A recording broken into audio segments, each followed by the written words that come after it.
puis le mur. Marc Boilard, comment ça va? On chiale sur les politiciens, mais qu'est-ce qu'on sait d'eux? On chiale contre les médecins, mais qu'est-ce qu'on sait d'eux? Ben, on sait pas. Ça, c'est un des grands drames, je pense, de l'humanité. C'est qu'on porte des jugements, puis que ce soit sur le plan professionnel, sur le plan très général humain, puis des fois, on sait même pas ce que les gens vivent. Tu sais, on chiale contre les médecins. Est-ce qu'on a été médecin? Je dis pas que si on n'a pas été médecin, on n'a pas le droit de chialer, mais collectivement, si, veut dire, on connaît pas la réalité de quelque chose, je trouve qu'on a beaucoup d'aisance, puis beaucoup d'aise à critiquer les gens. Je vais te parler des camionneurs. C'est honnêtement, de mon vivant, l'été, où j'ai le plus entendu parler des camionneurs et de ce qu'ils vivent, il y en a un qui a pris la parole dans les pages du Journal de Montréal dans les dernières heures, puis il a dit, moi, je veux dire, je suis rendu comme à me demander si je change pas de job. Je suis rendu à tout faire pour pas rentrer à Montréal avec mon camion, puis il explique pourquoi. Et on critique pas mal beaucoup les camionneurs. Là. On a déjà tous été en arrière d'un camionneur sur la route, puis on a dit, Colin, ça va donc bien pas vite. Colin, il peut-tu se tasser? Ah, ça recule. Bon, ça va être long, ça va être long, ça va être long. Je peux-tu vous rappeler une affaire? Faites un exercice. Là. Si vous êtes sur la route puis vous en allez chez vous, là, ça va commencer quand vous allez arriver chez vous. Si vous êtes déjà chez vous, l'exercice peut commencer tout de suite. Oui. Regardez autour de vous, là. Tout est venu en camion. Oui. Tout au complet. Hey, j'avais vu ce décalque-là, ça disait, si vous l'avez, un camion vous l'a amené. Ben, c'est vrai, ça. Ben, je sais, mais c'est comme, j'avais jamais pensé à ça. Là. Puis là, il y en a qui vont dire, ben non, attends, mais hey! Moi, je commande sur Amazon. Bon, attends une minute, tu commandes sur Amazon, c'est vrai que ça arrive dans une Econoline, mais ça a été transporté d'un entrepôt à un autre entrepôt dans un 53 pieds. Ben oui. Bon, alors tout, votre brosse à dents, votre vaseline, tout, là, vos piments, vos têtes d'oreille, tout arrive en camion. Et pourtant, on est là en arrière des camions à se dire, ça peut-tu aller plus vite? Il peut-tu se tasser? Il sait pas conduire. Ah, il m'a pas vu quand il s'est tassé à droite. Imaginez-vous, là, vous conduisez un camion dans la vie. Vous êtes conscient de ça. Là. Vous êtes conscient, c'est une des affaires que vous savez dans la vie, c'est que vous transportez ce que tout le monde utilise. Et vous avez quand même du monde en arrière de vous qui vous regarde comme si vous étiez le diable en personne. Il y a quelques mois, il y avait eu un reportage, je pense que c'était Yves Poirier, qui était allé sur le plateau Mont-Royal, je pense que ça fait 1 an, parce que sur le plateau, la Mont-Royal est piétonne, on le sait, et là, il y a des rues sens unique, et là, il y avait un passage de la rue Laurier qui était piéton, ça aussi. Et là, il y avait du monde qui parquait leur voiture dans des petites rues perpendiculaires à Mont-Royal, très serrées. Puis là, il y avait un camion qui passait puis qui arrachait des miroirs. Puis là, il faut rien. Ben, il arrachait des miroirs, mais le bonhomme, lui, il faut qu'il se rende. D'accord? Puis il accepte de s'éloigner, puis de tout prendre avec un buggy, puis de s'en aller comme ça, à pied jusqu'à la boutique. Mais là, il voyait bien que tout le monde tassait les voitures comme ça, puis il arrachait des miroirs parce qu'il passait. Et il faut rien donner la parole à des gens. Puis j'ai entendu personne dire... Colin, on devrait peut-être essayer de faciliter la vie à ce camion-là. Peut-être qu'on devrait aller au conseil municipal puis dire, hey, il faudrait peut-être des rues où ça passe. Non, le monde faisait juste dire, Colin, mon char, Colin, c'est arraché, c'est donc ben niaiseux, c'est qui cet épais-là? Cet épais-là, il t'amène ta brosse à dents, ta pâte à dents, tes bas, tes shorts, il t'amène tout ce que tu utilises dans la vie. Mais pourquoi on ne sait pas ça? Parce qu'on ne l'a pas fait, ce job-là. On ne l'a pas fait. On n'a jamais été derrière un 53 pieds. Hey, ça doit pas être évident, là, conduire cette affaire-là avec 86 vitesses là, en plus, parce que c'est manuel. Je nous invite à essayer de nous intéresser à l'autre. C'est un petit exemple, ça, le camionnage. Là, mais ça peut être n'importe quoi. Un professeur, on chiale contre les profs. Fais-moi ça avec un politicien. Ben, écoute, je l'ai écrit sur la feuille. Oui. C'est ça que je l'ai écrit sur la feuille. Je sais. C'est un bon exercice d'humilité.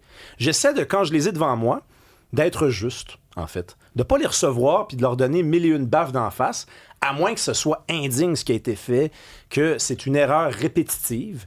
Mais je suis de plus en plus sensible à ça. Pourquoi penses-tu que, d'ailleurs, la plupart des gens là, qui font des médias puis qui sont réputés, ils ont aussi fait de la politique? Parce qu'ils ont fait les deux. Puis quand tu passes de la politique aux médias, tu es capable de parler à un politique. Là, tu es vraiment capable de le faire. Là. Tu comprends 100% de sa réalité. Oui.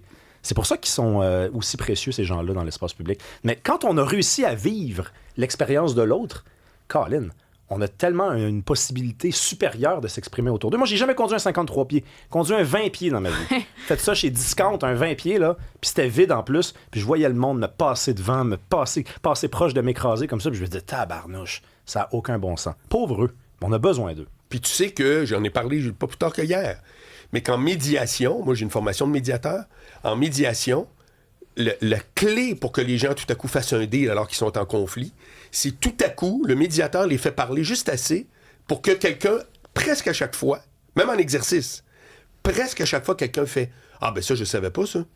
Ça, je savais pas que toi, de ton côté, c'était de même.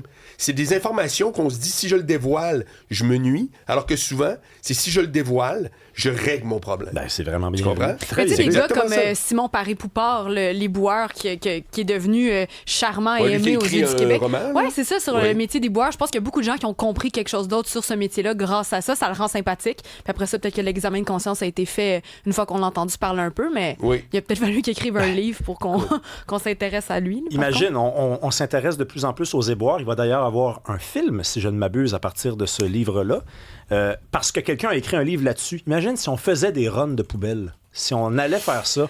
Moi, je prendrais les élèves au secondaire, là, OK, les journées pédagogiques, là, puis ces affaires-là. J'en Oui. prendrais une dans l'année où je leur ferais faire des jobs de même. Oui. Je l'amènerais dans un champ, moi. Oui. Se mettre à quatre pattes puis ramasser des cocombes. Ramasser des fraises puis des cocons. T'es ramènes à... Peut-être les déchets, c'est un peu dangereux, il y a de la J'ai vide. planté des arbres, Rémi. Qu'est-ce que ça a changé dans ta vie? Je suis allé une journée. Puis après, j'ai trouvé une excuse en disant, hey, j'oublie telle affaire. Je suis jamais retourné de ma vie. Hey, man, planter des arbres. Puis aujourd'hui, est-ce que tu pourrais dire à quelqu'un qui plante des arbres, tabarnouche, qu'est-ce que t'as dans le ventre? Je fais juste capoter de savoir qu'il y en a qui font ça. Ben dans la voilà, vie. ben ça me voilà. fait halluciner, tu comprends? Ben voilà. Oui, Mais non. en passant, ton point sur les politiciens est très important. Est très important. Moi, j'ai la chance de commencer ma carrière, là. Donc, tu sais, je l'ai réalisé récemment qu'il faut faire attention. Là. Tu sais, ces gens-là, quand ils s'en vont en politique, ils nous le disent. Je travaillais 7 jours par semaine. Moi, j'ai un père qui a fait de la politique. Il me l'expliquait, c'était quoi sa vie, là. Tu sais, à Noël, tu t'en vas visiter des maisons de personnes âgées. Ouais. Tu es toujours en train de faire quelque chose. Absolument. Il y a tout le temps quelque chose à faire. Il y a toujours quelqu'un pour penser que t'es un crosseur. Ah ben oui, ça c'est vrai. Non, mais c'est ça qui est extraordinaire. Ouais, ouais. Moi, depuis l'an passé, je reçois des politiciens ici. Ça a été une des premières affaires sur le pacing. C'est à 15h15, c'est quelqu'un qui est soit un politicien ou qui va venir nous en parler. Mais règle générale, un politicien. Des 5 grands partis, même j'ai eu du Climat Québec l'an passé. Puis j'en ai jamais parlé ouvertement, mais là, t'abordes le sujet. Mon seul objectif, c'est que le monde voit que c'est d'abord des personnes. J'ai rien que ça. L'avez-vous trouvé bon ou mauvais? Quand je suis pas d'accord, je le dis. Tu connais ma dynamique. Mais c'est uniquement pour que moi, mon combat, c'est contre tous ceux pour qui c'est tous des crosseurs, c'est tout. Non, ben non. Qu'est-ce que tu veux que je fasse? C'est toi le gazé. Mais Fait que c'est ça. Après ça, ça donne des entrevues de tout acabit, de gens qui viennent de partout. Mais quand ils sortent, là, tu peux jamais dire « Hey, j'en viens pas. Quel crosseur. Il est tellement dans le... » Non. Tu peux continuer d'être en désaccord avec ses propositions, mais c'est une personne qui a décidé de dire « Moi, je vais faire ça. » Ce n'est que ça. Ben, c'est important ce que tu fais, parce qu'ils n'ont jamais autant reçu d'insultes. Puis d'ailleurs, quand ils arrêtent les gens qui font des menaces de mort, les policiers le disent, là.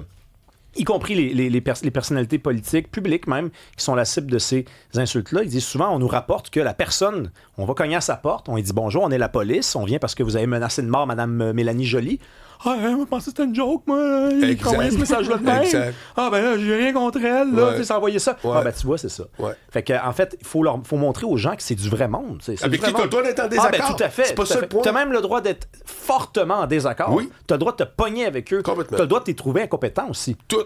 Mais de penser que ces gens-là se lancent forcément là-dedans pour aller tirer des ficelles puis de crosser par en Zéro. arrière, Zéro. pas sûr que ça marche de même. Je suis bien content de te l'entendre dire. Bye bye. Salut Rémi.